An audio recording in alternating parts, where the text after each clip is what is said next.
కాదు ఏంటి మరి సాంబార్ చాలా చక్కగా చేసినట్టున్నావు. ఏంటి సాంబార్ అనేది రసమా?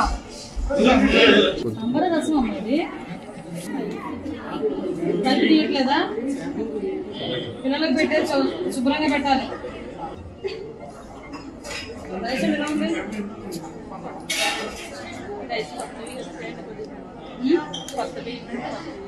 ఇవి వస్తున్నాయా?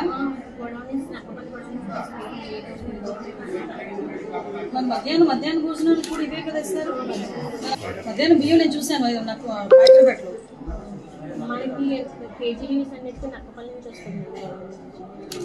సాంబార్ ఏంటమ్మా?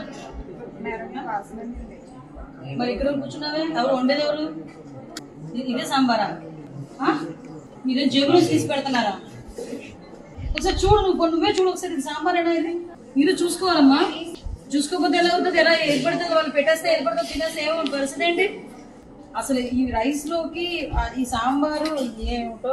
ఈ పిల్లలు అలాగే ఉన్నారు. ఏమైందరా అంటే వీళ్ళు చెప్పట్లే. ఎప్పటి నుంచి తిన్నా కాబట్టి మళ్ళీ ఇంకొక రోజు సర్ప్రైజ్ గా ఏదో రోజు విజిట్ వస్తాం. అదే పరిస్థితిలో ఉంటే కనుక వెళ్ళిపో, వేరే వాళ్ళ చదువు ఉండించుకుంటాం. అర్థమవుతుందా?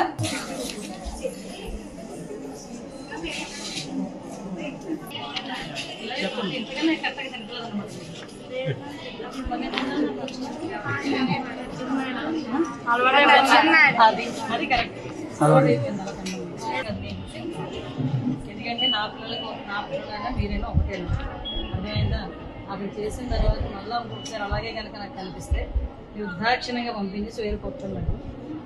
దాన్ని బట్టి మీరే చెప్పండి. చెప్పండి. ఎందుకంటే మీ గురించి ఇది గవర్నమెంట్ ఇస్తున్న సొమ్ము. మీకు ప్రాపర్ ఫుడ్ కావాలి. ముఖ్యంగా ఆడపిల్లలకి ఎదిగే వయసులో ప్రాపర్ కనుక న్యూట్రిషన్స్ లేకపోతే మీరు కొద్దిగా చాలా ప్రాబ్లమ్స్ ఫేస్ చేస్తారు. అందుకు పర్టికులర్గా ఈ టైంలో నేను వచ్చాను. ఉదయం నుంచి తిరుగుతూనే ఉన్నాను. ఈ టైంలో రావడానికి కారణం ఏంటంటే మీరు భోజనం చేస్తారు. అసలు భోజనం ఎలా ఉంది ఏంటి